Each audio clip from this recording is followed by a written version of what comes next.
if you've ever fished with me before, you know I don't like to talk much. Or you ever been around me, I don't talk a whole lot.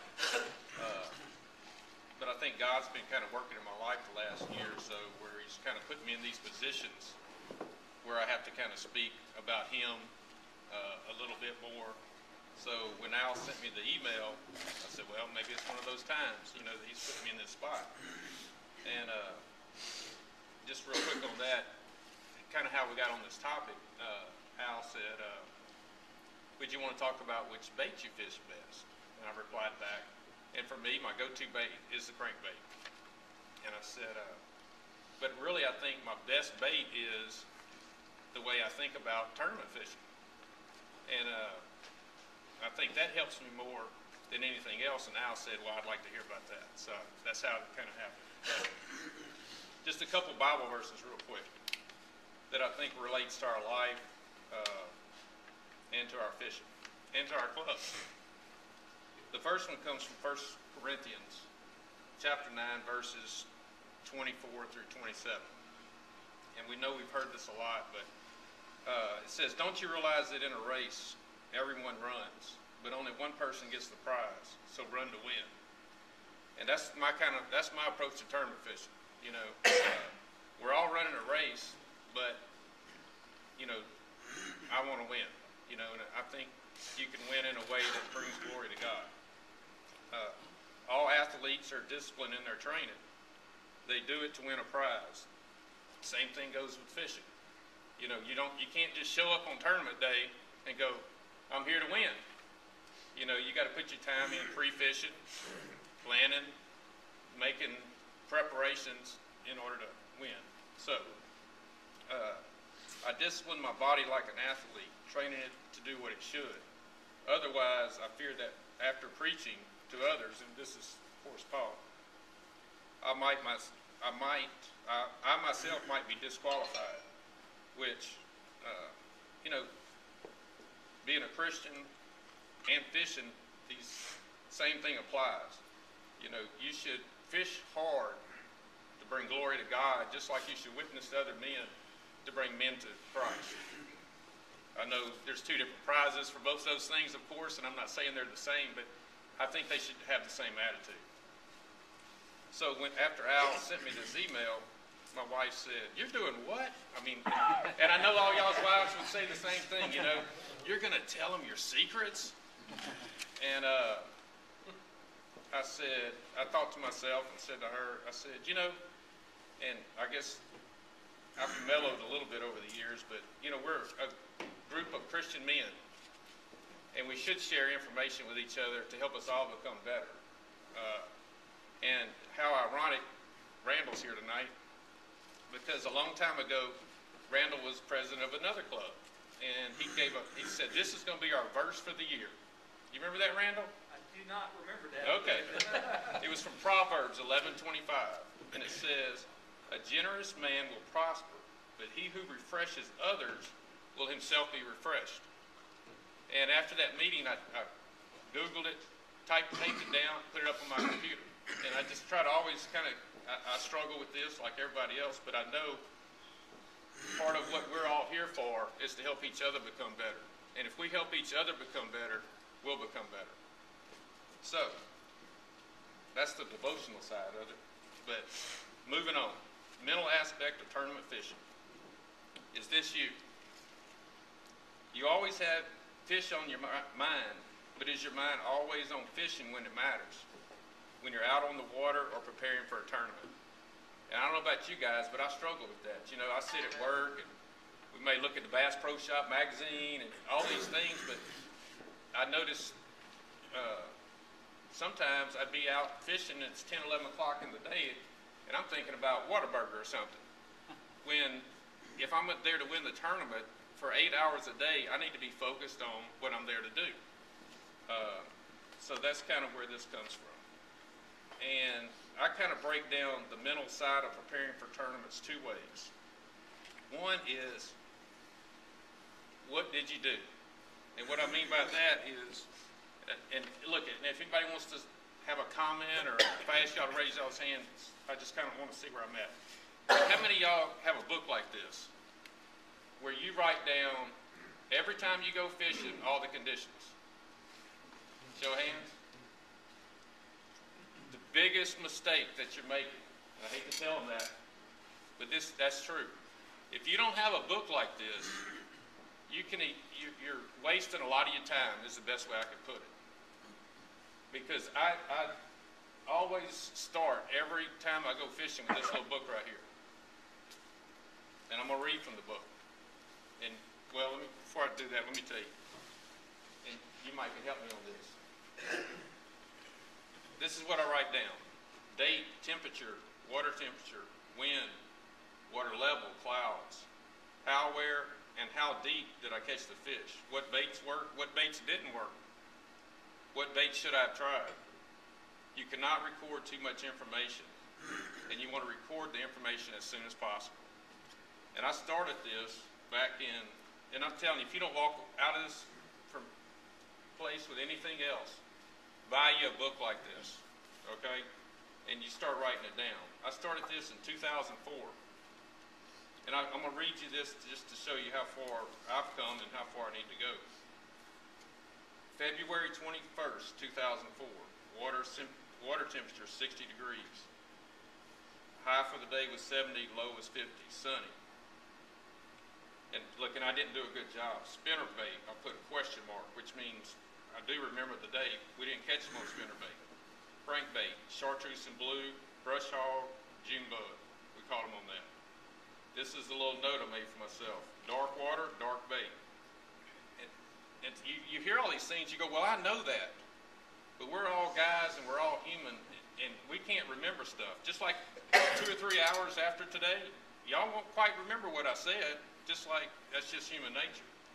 Maybe you should have tried a rattle trap or a -1. It's the first time I ever took this. I ever made a note. Where were you fishing? Natesh. Yes. It was a BFL tournament.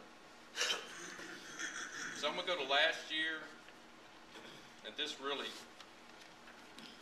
surprises me that I'm going to do this, but I am. March 20th, 29th, 30th, and 31st, Toledo Bend. Overall, fish has started the stage and now are in beds in 5 to 7 foot water. So you cannot see the fish on the bed. High temperature is 82, low is 65. Water temperature is 70, 72. Water is cleared from last weekend. If y'all remember last year, it was 165.4, and then like in 2 weeks, it went up like 10 foot. Thursday, partly cloudy. I will leave out a few words. Fish blank and caught some on a ridge halfway back on the left. Small fish on Cincos. Fish next to blank and caught a few on Cincos. Fish golf course. Oh, none. Water was real cloudy. Fished somewhere at the front, caught a few small fish. Tried to fish this cove, didn't catch anything. Fished in front of this place, did well. Fished this place again, did well. Caught mainly on Cincos, a few flukes, and spinner baits. The plan is to start here, go here, and finish there. That was our plan for Friday. Friday, raining, then partly cloudy. Only caught 2 here, but one was 3 pounds. Finished our limit here. There was schooling fish on this ridge. Upgraded with a 4-pounder using a Texas rig here in 6 foot of water. Nothing on the bank. I think the rain caused the fish to pull back from the bank. Caught on fluke, Cinco, spinnerbait, Texas rig, brush hog. Saturday, partly cloudy, sunny. Went straight to the outer edge of this place because I knew we wouldn't have the cloud cover long. Caught a limit on spinnerbaits before 9, with 3 pounds being the largest. Left our ridge, okay, this is almost comical, but it's not. Left our ridge for a few minutes to go to a grass mound. Some guy, this really happened, came up on the ridge and started catching our fish. We stayed out there. We stayed down on the downwind side, kept catching fish. Went to this other place. We didn't upgrade using the Texas rig, but Dane, who I was fishing with, upgraded with the Cinco. And that's my 3 days. Now so I got all that from last year. Can y'all remember what y'all did last year at Toledo Bend? Really remember that? What were those places, Greg? Blank and blank. So,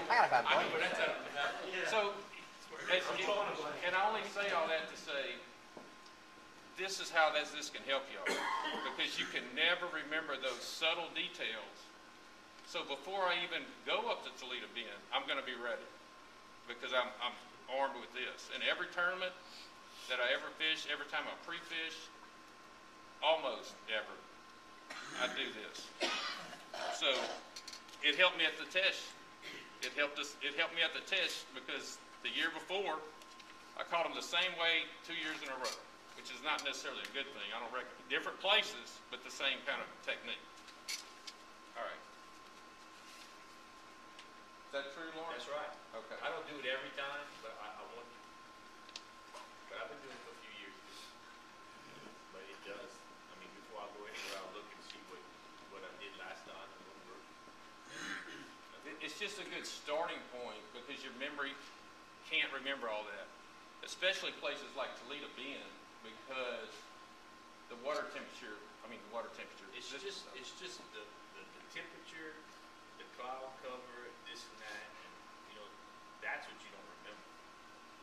And if you can match that, then it always seems to hold. Because I mean, we could talk about this forever, but Having the reference book is great and everything, go back to that and all that, but it's also, you get the double benefit because at the end of the day, you write all this stuff down, it forces you to think about what you did that day, what you did, and it helps you, even if you never refer to the book again, just writing it down makes you think about what worked, what didn't work, what make you beneficial. right. I mean, right. We could talk about that for a long time, but it's just, sometimes we're out fishing and the wind quits blowing and we're throwing a spinner bait, let's say, and if we hadn't practiced some of this, we'll just keep doing the same thing. I see it with people that I fish with. They keep doing the same thing when the conditions change, and they don't catch fish. And y'all get the point. Yeah, that was going to be my point, is that every one of us has a go-to bait or a bait that you always wanted, that you have the most confidence in. I know I'm guilty of it. But if I'm writing down last February that I caught on this particular bait, let's just say it was a crankbait, and I never fished a crankbait, but I did that term and did good, I probably wouldn't start off with it if I didn't have my book. I'd start off with that same go-to bait every time. But having that reference would probably force me to try that first and then rely on my go-to if it didn't work.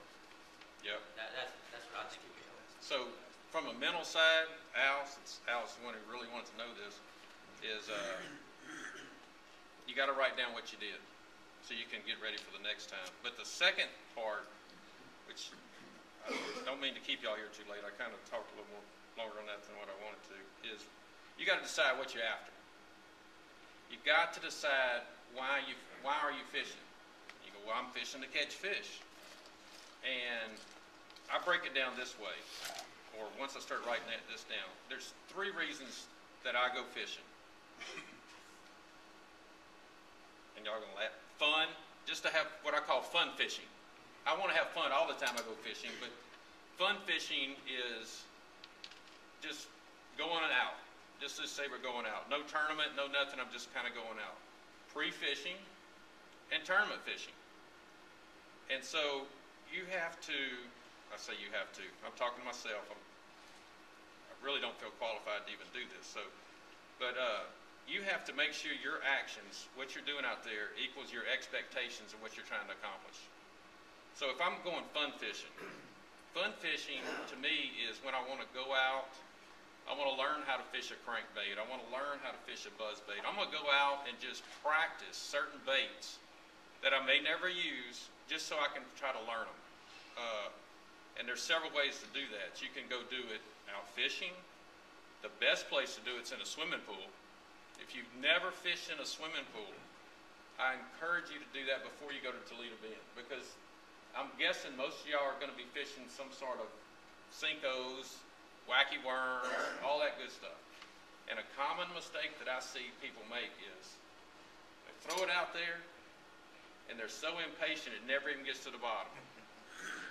Never gets to the bottom. And if you would go into a swimming pool that's 4 foot deep, 6 foot, and throw it out there and count how long does it really take to get to the bottom, it'll surprise you. If you've never done it, I guarantee it'll surprise you how long it actually takes.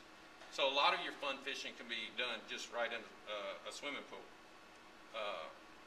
And fun fishing, which I'm going to come back to this in a little bit, and when I'm fun fishing, it's okay to look for the pot of gold. And then what I mean by that is, I may go catch one here, catch one here, catch one there, but I'm always looking for the pot of gold. And y'all know what I'm talking about. That place you can go and you're going to catch 20 in about 10 minutes. We're just looking for the pot of gold. But never, my opinion, we all never do that in a tournament, because you don't hardly ever find it in a tournament. You're looking to catch 3 fish in a tournament, not 20. And how often do we go try to catch 20 and we catch none? So it's fun fishing, you can do the pot of gold. Don't do it later. Pre-fishing. When I'm pre-fishing, this is my mental outlook on fishing. I really don't care how many I catch at all. Really don't. I'm just out looking at the water. I'm looking at the lay of the land. I'm just checking it out. If I catch one here, catch one there, I'm just trying to figure out where I'm fishing. If it's the Tesh, I'll give y'all the Tesh. Went down the Tesh, I pre-fished, which you should pre-fish more than this. I pre-fished for 3 hours. All I did basically was drive one end of the lake, all the way to the other end of the lake, all the way, just made a big circle, checking out the water clarity. I stopped, caught 1 or 2 fish, did a little something, but that's pre-fishing. To me, when you're trying to mentally prepare for pre-fishing, you're looking to see what my plan is going to be for the tournament. That's all I want to do. We were talking about Cliff Pace earlier, the guy that just won the Classic. He spent 2 years before the Classic just fishing cold water. Pre-fishing, he's just making a plan for the tournament. And when he got in the tournament, he stuck with his plan. Another big deal. Tournament day. I told Al this earlier, which I'm really being honest with you guys. Whether you agree with me or disagree with me, I hope y'all know I'm just being honest that this is really how I fish. When we fish the Tesh, and you can ask Charlie, because I told him, I said, I love fishing days like this. It's like, what do you mean? Muddy water, bad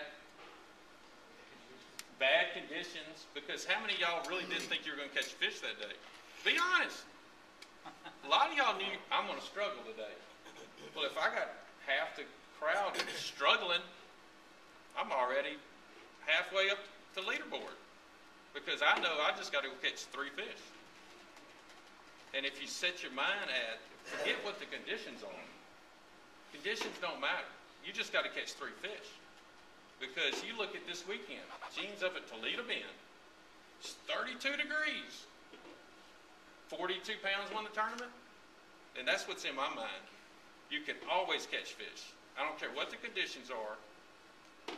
And that don't mean I always do it, but I can always catch 3 fish. And I think that's what you got to start the tournament with. I can go catch 3 fish. Anybody, my 8th grader can catch 3 fish. I can catch 3 fish. You at least got to believe that you can catch 3 fish. But if you start off that day saying, man, these are horrible. I hear y'all at the weigh-in. Man, this was awful. It was terrible. No, you just need 3 fish. I see that every time I go there. Why is it, if the limit is 5, I can catch 3 fish? But if the limit is 3, I can catch only 1. I can't answer that. Just psych your mind up. All right, I'm losing y'all. I'm gonna wrap it up. That was really kind of a serious question. You didn't practice hard enough. That's the answer to most answers, is you didn't put enough time in practice. I didn't put any. There you go. You Control get what motor you was get. dead when I went. Apollo 13. I'll give you a couple of other examples of, let's move on to tournament day. Chris Lane, 0'd the first day of the Classic, went and fished the same water and caught 18 pounds. That's mentally tough. Jason Christie, this happens because we all fish the basin. On his second day or third day, he said, I got to turn off my GPS because I know how I should be catching fish. Like on the Tesh, I felt like we should be catching fish in 4 foot of water. They're in 4 foot of water. All the fish I caught were in 4 foot of water. And it was hard I mean, me and Charlie are friends now. It was hard for Charlie not to fish where he had caught them before. But we caught all our fish in 4 foot of water. But that's not what we fished the whole 8 hours. 2 boaters, I mean, we're going to do what each of us want to do. But in the end, we caught them in 4 foot of water. And that happens to us in the basin all the time. I go back to the basin last year. All 3 tournaments that I did fairly decent in, all 3 tournaments caught them 3 different ways, a month apart. All 3 tournaments. Never on the same baits. So you just have to be in tune when you're tournament fishing of how it's a puzzle and I got to figure it out. And if they're not doing this, then I need to be doing something that I know I can catch fish on. And that's what these guys, they knew how to catch fish. They just had to stick with it. So if you practice enough, fun fishing, if you pre-fish right, you should know how to catch fish. We're all good fishermen. We all can cast, we all can do all these things. If you've done your homework, come tournament day, you just got to stick with it. Make sense? True. Okay. So, I'm going to close with this.